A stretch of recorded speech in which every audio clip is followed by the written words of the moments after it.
Thanks for inviting us in. It's now 11 o'clock and we want to begin tonight with this new IPS policy that's focused on student access, safety, and privacy.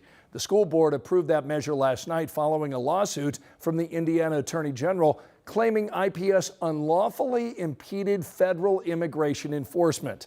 As Logan Gay shows us tonight, district leaders believe this updated policy creates a uniform administrative approach moving forward. When expectations are clear and consistently applied, schools are safer and learning is stronger. IPS board members say this newly passed policy on student access, safety, and privacy is meant to bring clarity moving forward.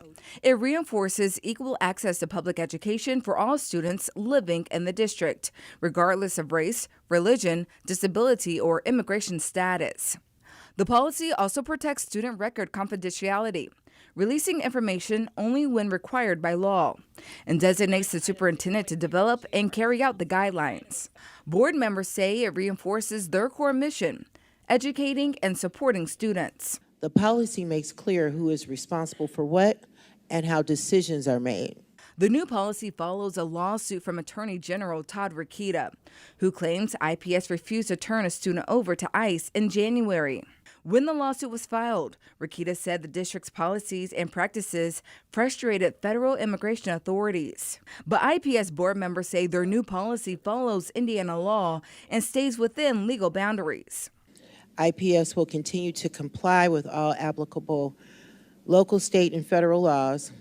This policy neither creates exceptions nor authorizes deviation from those requirements. Students show up. Elia James, a community advocate who works with many immigrant IPS families and has nieces and nephews in the district, calls the policy a positive step. For families, I think the most important thing right now is that IPS is clearly committed to protecting their children's rights and their data, which she says allows all students and parents to focus on what's important. This is about trust, and when families trust the school, students show up, they learn, and they succeed. Which she says is the ultimate goal. In Indianapolis, Logan Gay, 13 News. 13 News reached out to the Attorney General's office tonight for a statement about this new policy. They're working on getting that information back to us, and once they do, we'll update the story for you.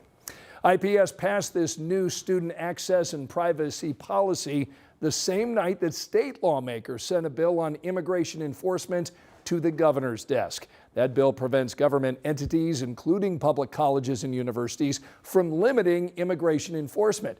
Now, K through 12 schools are not specifically named in this bill, but districts could fall under that definition. This bill also gives the Indiana Attorney General's office power to sue agencies that do not comply and defend those that do. We've got a full breakdown of that bill right now, awaiting the governor's signature. You can stream our coverage over on WTHR Plus by scanning this QR code that you see here on your screen.